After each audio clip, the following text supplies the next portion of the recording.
By day, I'm a graphic designer working primarily on the computer, working for clients, fast-paced, and I just fell in love with the carving process, really slowing down with no undo button, being present. I love finding inspiration for pieces. I find most of it in nature, in travel, in different cultures and folklore.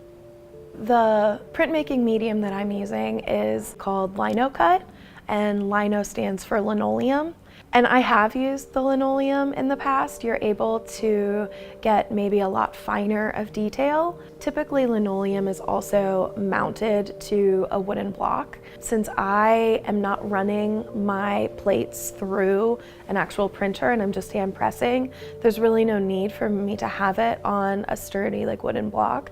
So pretty much all signs point to this specific medium, which is more of a rubber. I kind of fell in love with this because it's a little bit easier to carve.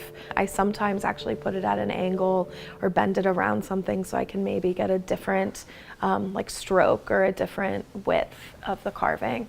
So for the piece today, I decided to do a composition of all native Ohio wildflowers, and I'm really excited about it because I get to play with both the negative and the positive space of the black circle that they're in, and then, if you will, growing out of it. Once the design is on the block, I have a series of different tools, different shapes. Some are V's, some are U shaped, that are used for different pieces and different techniques while carving. I think the thing that I like the most about the carving is that it's a slow process. You have to focus on one thing. I think carving is about as close as I'll ever get to meditating. Usually I'm thinking about more than one thing at once or planning something, while when I get into the zone of just focusing on this one piece with one tool in my hand, it really is very relaxing.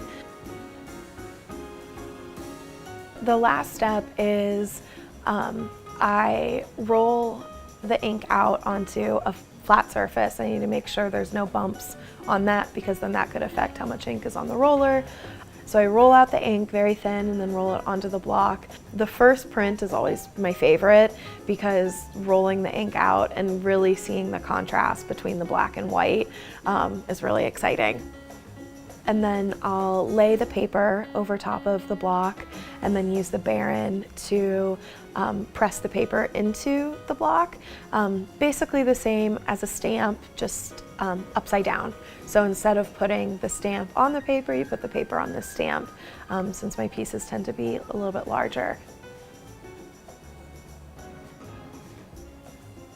One of my favorite things about people coming in here and seeing the work is the nostalgia they have from it. It's not a lost art, but it's just something so hand done in a world of digital that it really resonates with people, and just being able to talk about it is half the reason I like doing it, because I'm passionate about it, and I think people see that and then they either get passionate about it or they want to try it, and or just find something else that interests them just as much.